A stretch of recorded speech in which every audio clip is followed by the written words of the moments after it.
Lovely start of the day to get a big round of applause. I say a warm welcome to Peter Muld and to Bryan Ross. And Peter, you are the group CIO at ICA. So I guess that you're quite busy at work, but what do you occupy yourself when you're not working? I think the boring answer right now is we're going through a little bit of reorganization. So that has taken up a fair amount of time, to be honest. But otherwise, I think keeping up would be the key word of what I try to do during daytime. Aren't we all trying to just keep up? But it's a good thing to do. And Bryan, field CTO at GitLab, same question for you. What do you do when you're not at work? Trying to keep up as well, or?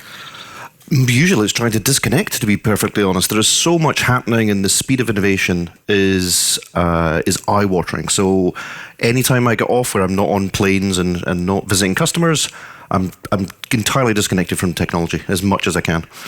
Well, refresh the batteries. A great way to keep your balance then, maybe. We're so happy that you're here, and let's start broad with the question that, in your view, do the opportunities of AI and automation truly outweigh the risks today? And how do you each approach the balance, and where do you see the biggest red flags? If I give the word to you, Peter. No, but to start off, I absolutely, it outweighs the risks. There are fantastic opportunities if you capture them right. Of course, there are some pitfalls and challenges that you have to overcome, but I would say overall, the technology is absolutely there. I think the challenge is within the transformational part to really challenge yourself, challenge the organization, and challenge the way you work. There is, of course, also a ton of compliance that needs to be taken care of, especially in bigger businesses. But overall, I would say yes any day. And what would you say about this, Bryan? I would entirely agree. Without doubt, there is a huge amount of change happening, and that can be very off-putting for businesses in terms of where they want to make investments.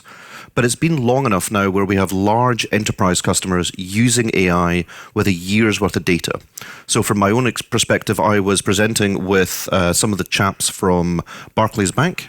They have 20,000 users using GitLab today in terms of helping developers build and plan and secure software. And they're seeing massive increases in terms of productivity, but more importantly, developers are happier. And it's great speaking to them day to day to find out that the toil in their day, the hard work they don't want to do, is now kind of being taken care of. So they're seeing a huge benefit from it. And I think businesses should be looking at these kind of case studies to get the confidence to make the right investments. And do you see that outweighs the risks then? 100%.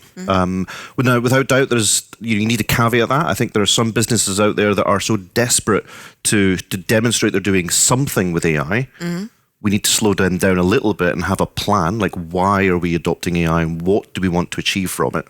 And my personal view is productivity can't be the answer alone.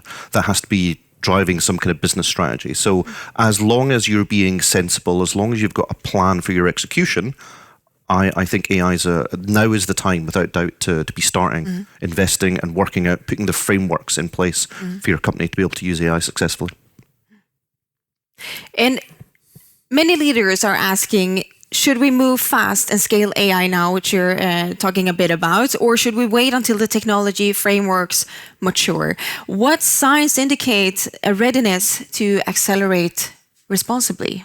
What would you say about that, Peter? I think it's a tough question because everyone is positioned differently. Yeah. But I would say overall, when it's broad and wide, it's too late. I think you need to prepare your organization for the change to come, and the best way to do that is to actually work with the tool set at hand. So I think it's important that you start early and you sort of feel that. Technology is there. Is the organization ready? Then you should scale. But overall, I think it's hard to give a general answer. I think at ICA we are seeing in parts of the business we've come really, really far, and you can really feel the transformation. In some parts we have just started. So even within the company it will differ. Could you say that you could start and be ready along the way? Absolutely, you have to. From everything from legislation to technology is evolving over time, and things that we thought we couldn't do 2 years ago, we can do today, and things we weren't allowed to do, we might be able to open up and stuff like that. So yes, of course, when the world around you change, you'll have to adapt rather than sitting and waiting. And Bryan, from your experience at GitLab, what are some common pitfalls organizations face when they're trying to scale AI initiatives too rapidly? So I think one of the biggest pitfalls is this idea that we're not really sure what we're trying to achieve with it, but we know that we want to be doing something. And so we throw AI tools at developers or engineers without any real framework for them to work with. I think too there is a lot of media fascination just now with this idea of 10x developers. And it sounds fabulous on paper. But the reality is if your business is in a position just now that it takes a week to get a new change into production, 10 times the amount of code means 10 times the amount of bugs, means 10 times the amount of security vulnerabilities, means 10 times the amount of change. You need to be looking at the system as a whole rather than just one part. So I think, again, when it comes to AI adoption, we need to be really thinking about a solid plan for execution.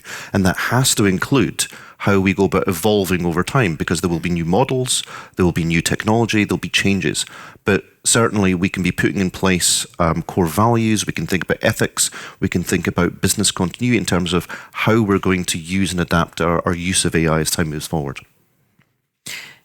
Do you experience that there are good plans of adoption, or do you think that out there could be an improvement of the plan for adoption?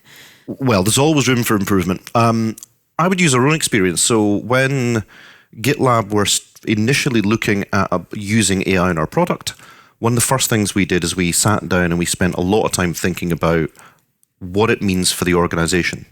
So we built an AI Transparency Center, which is a website where we talk about what our core values are around AI. We talk about the ethics of where we'll use AI and how we'll consume and use data.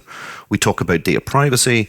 And perhaps more interestingly, we talk about which models we use, how we choose vendors, and what we do when either a new technology is available, or perhaps also if a vendor's actions are no longer aligned with our ethics. Mm-hmm. How do we go about replacing them out? And I think that's a really good place for most businesses to start, is to plan for change. And that's not something we're very good at in industry, I think. Sometimes we set a 3-year strategy in place and we begin to execute against it no matter what. We can't do that with AI. We need to have something that's going to adapt and change. But without doubt, it's about putting frameworks in place that help us with that evolution. And from your experience, Peter, what would you say are a common culture or structural hurdles that maybe slow down AI adoption at scale, and how can a leadership help to overcome them? But I think there are 3 things, at least from my experience, that you have to work with in order for this to be successful. One being, we were in on this governance framework stuff. You have to have a transformational force on the governance functions to, rather than say no or say this is not compliant, they need to transform and say this might not be compliant, you have to do it this way instead, so that they proactively support the AI and transformational teams in that journey. Second being, of course, the transformational part. I think it's always challenging to look at what you do yourself and say, okay, now I'm going to transform this completely. You need the help from others that can stand from the outside and look in and say, if you had a blank paper, you would do this instead. So actually daring to push yourself even further than maybe you're able to do yourself with your own stuff. And the last part is, of course, getting all the organization on board. I mean, this will create a big sort of leap between those that actually apply these technologies in their sort of personal efficiency and those that are lagging behind, and you have to overcome that. Otherwise, you will have an A team and a B team in your organization. So that is perhaps where I put my energy in sort of creating the foundation to be able to work with this, but also finding the bigger why in the transformation, as well as getting everyone on board.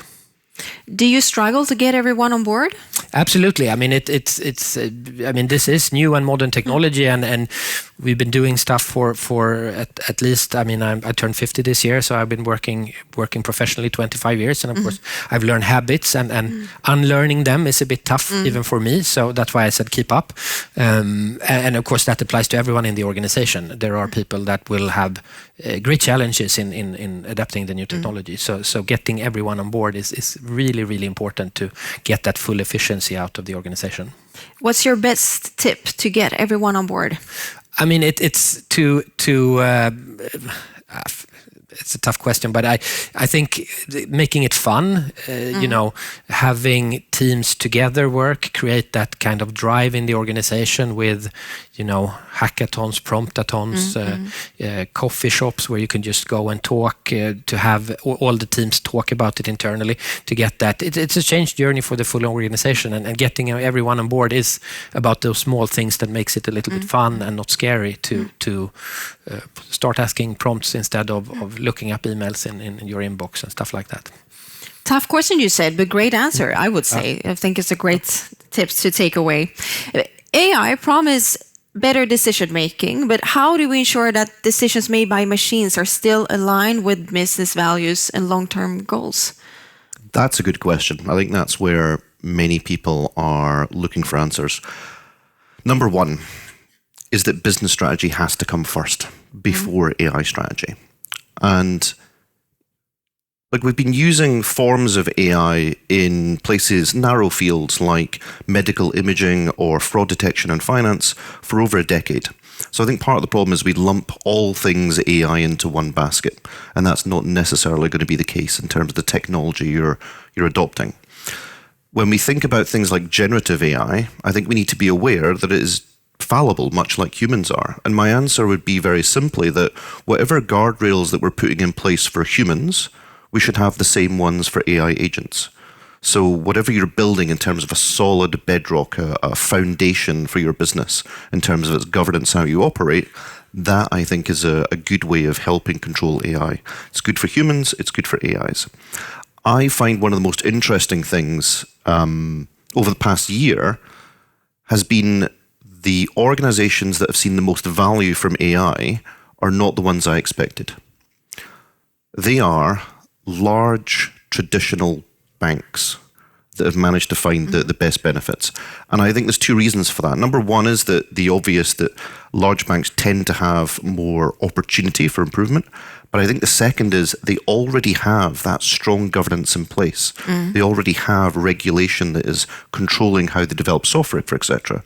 So when AI comes along, it's not brand new. Whereas I think a lot of organizations perhaps are a little bit less constricted, and that now means they need to build these controls in, and they're not necessarily in place just now.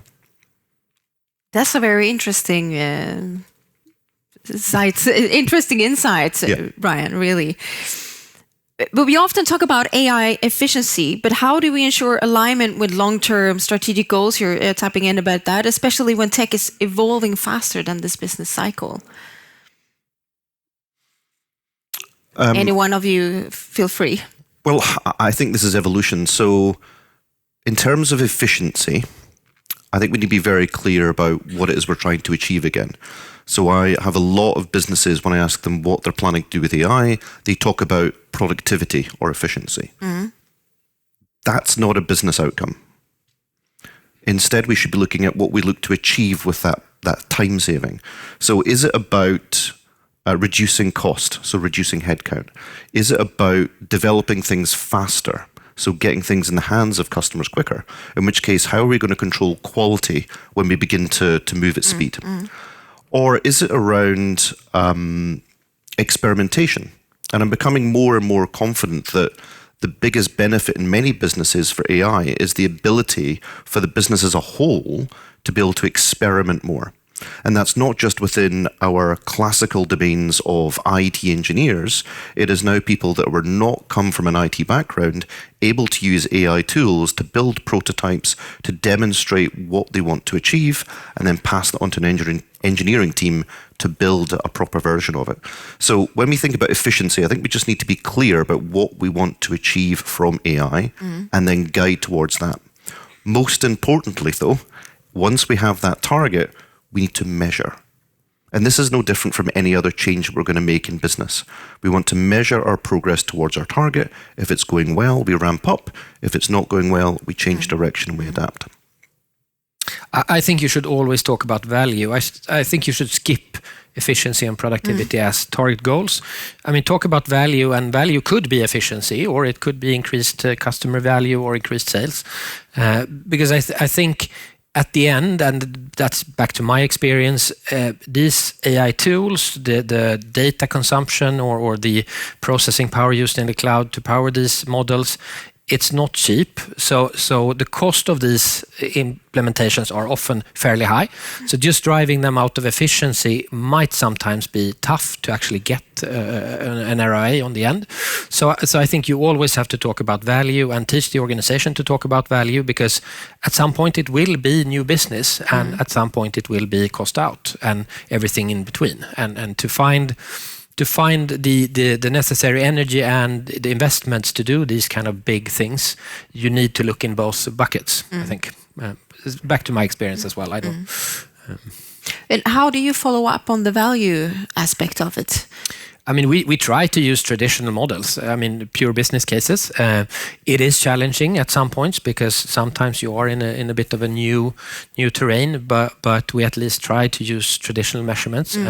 When it comes to sort of, we do have a more softer one, which is hours saved by employees, which is, I mean, it's not comparable to money, but it gives us a sort of a visibility on how much easier it becomes to working at ICA, which is, by the way, as you said, part of our strategy to make every day a little bit easier. So we're tracking it, but we're not able to sort of put EBIT in the end. But I think you should, as often as possible, try to actually compute the EBIT effect of things you do, because it's otherwise you will sooner or later run out of money and you will not get funded by the board to continue.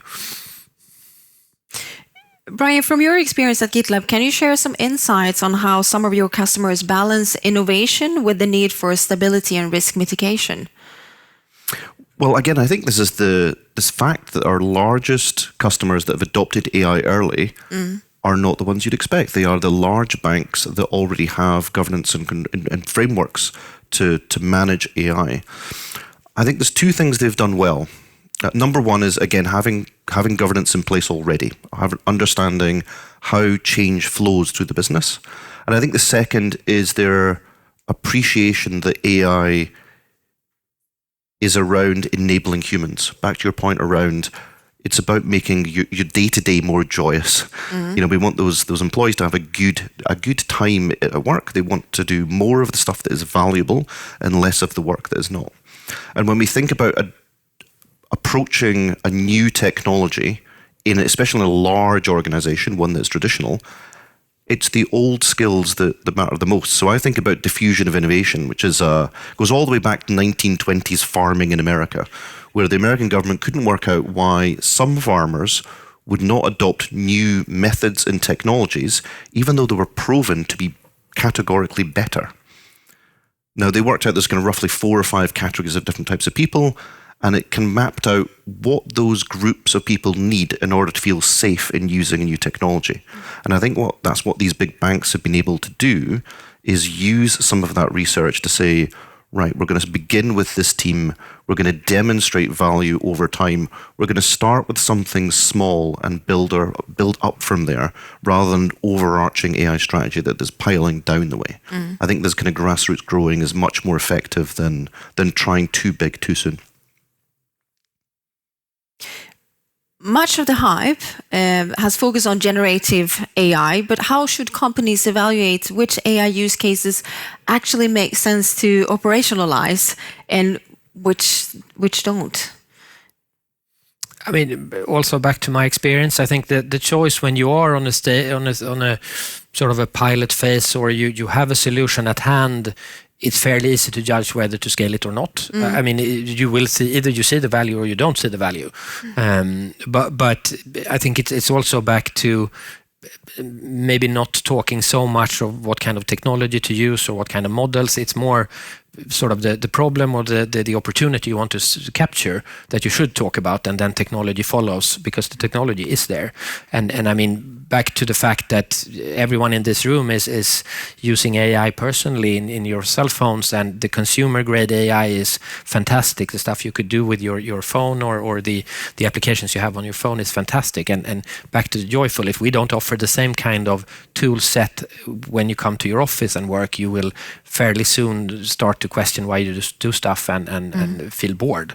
So I think it's back to sort of really trying to keep up and make sure that you can drive value out of the things you can out of the box, and then start applying things further on. And scaling is important, because otherwise you won't get the full value.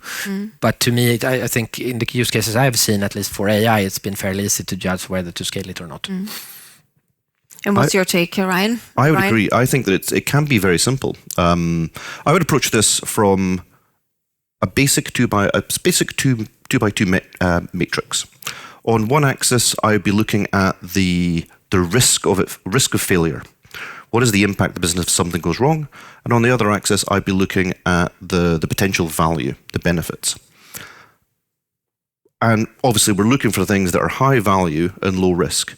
Like a stereotypical example that I see time and time again around software builds. So imagine if you're building any piece of modern software, during the build process, you might generate 3,000, 4,000 lines of logs around everything that's happened during the build. And when it goes wrong, finding the problem, finding the error message is not as straightforward as it should be. More so, when you get the error message, it's never going to explain what the problem is. So you then got time to look at and research what might be the issue, searching through all your config files, etc. An hour later, it will inevitably be a typo or some formatting problem in a config file. It's always something simple that's causing the build to fail. Now, that's the type of thing where a human takes time to do. If we can get an AI to help, first of all, the risk of failure is very low. The AI suggests that it's this, you try it, it's not that, you're back to doing what you were going to do anyway. But if the AI gets it right, which, by the way, 9 times out of 10 it does, you've just saved an hour, 2 hours on a problem that's not adding any value. It's not challenging to the developer. It's just an annoyance. So I think that's a great example of where our customers are seeing a benefit of high value, especially when you multiply that out by X number of developers over X number of weeks, over X number of years, with a very low risk threshold. And I think that's where we begin, again, building these business cases out piece by piece before we begin to get confidence to do perhaps things that are a bit more risky. And my last question will go for both of you. A short answer from each of you, Peter and Bryan. If you could give one piece of advice to business leaders that are hesitant about investing in AI, what would it be? I mean, I think there are so many things you could share, but I think the key one, first of all, I would like to emphasize the importance of everything around the models and the AI. Make your data people heroes, make your compliance people heroes, because they're needed on this journey. So that's one. And the other one is to really, I say, steal with pride. I mean, listen to what others have done, to go to these kind of events and get all the inspiration you can, because most likely someone has stood in front of the same challenges as you are. So get inspired. I'll take with me steal with pride. Yeah. I love that. And Bryan, last words from you. I would say that in my experience, although my business card says Chief Technology Officer, time and time again, it's Chief Therapy Officer. It's about explaining to businesses how technology affects humans and what the human impact of change looks like. AI is no different. We need to really be thinking about what it means for people on the ground, building champions, building advocates, demonstrating success. Don't just assume that everyone is going to use AI in the same way. Don't assume that everyone's going to see change in the same way. So, yeah, lead with humans. AI is just a tool. It's not the be-all and end-all. A great way to end this chat. Thank you so much for sharing your insights, Peter and Bryan.